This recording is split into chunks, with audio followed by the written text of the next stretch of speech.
आइए CDP के कुछ क्वेश्चन आंसर्स देखते हैं।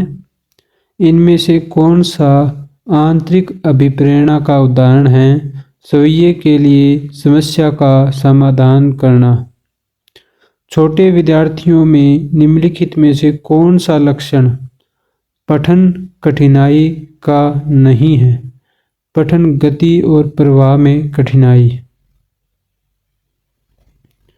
अपनी पुस्तक द कंडीशन ऑफ लर्निंग में सीखने के कितने प्रकार बताए हैं? 8 प्रकार। भारतीय समाज की बहुभाषिक विशेषता को कैसे देखा जाना चाहिए? विद्यालयी जीवन को समृद्ध बनाने के संसाधन के रूप में। वह अवस्था जब बालक अपने अभिभावकों के साथ कम आनंदित होता है तो वह किससे संबंधित है? सामाजिक विकास से संबंधित है। सतत एवं व्यापक मूल्यांकन में व्यापक मूल्यांकन शब्दावली का क्या तात्पर्य है? शैक्षिक एवं सहशैक्षिक क्षेत्र का मूल्यांकन। निम्नलिखित में से कौन सा लक्षण अंतर्मुखी व्यक्तित्व का नहीं है? सामाजिकता। मूल्यांकन का उद्देश्य निम्न में से क्या है? उत्पादक जीवन जीने के लिए शिक्षा किस सीमा तक तैयार की गई है को पुष्ट पोषण प्रदान करना। अधिगम के नियम के तहत तत्परता के नियम का प्रतिपादन किसने किया? एडवर्ड अर्ल थॉर्नडाइक ने। कक्षा में विद्यार्थियों की रुचि बनाए रखने के लिए एक शिक्षक को क्या करना चाहिए? प्रश्न पूछना चाहिए।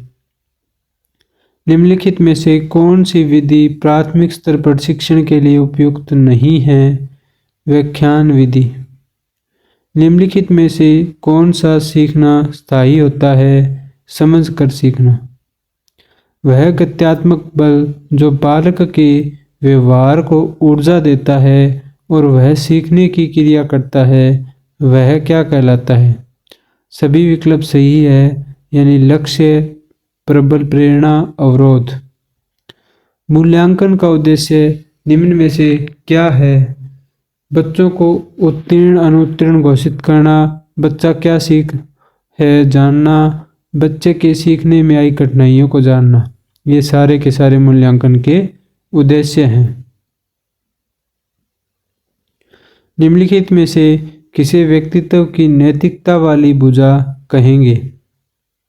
परा है या सुपर ईगो। एक कक्षा में व्यक्तिक विभिन्नता के क्षेत्र में निम्न में से कौन सा हो सकता है? रुचियों में भिन्नता, सीखने की भिन्नता, चरित्र की भिन्नता। निम्नलिखित में से किन मुख्य कारकों के आसपास शिक्षा मनोविज्ञान की विषय वस्तु घूमती है?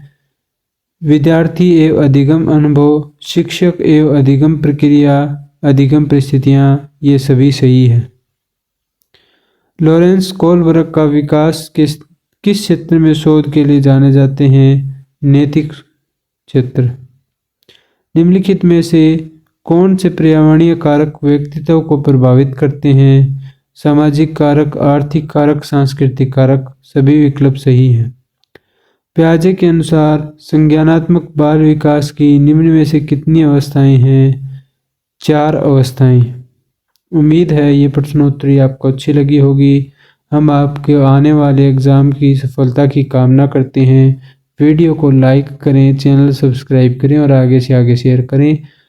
सभी प्रैक्टिस जो सेट हैं उसके साथ साथ डिटेल क्लासेस को लगा करके अपनी तैयारी को और मजबूत करें और अपने कमेंट के द्वारा आप हमें प्रोत्साहित भी करें।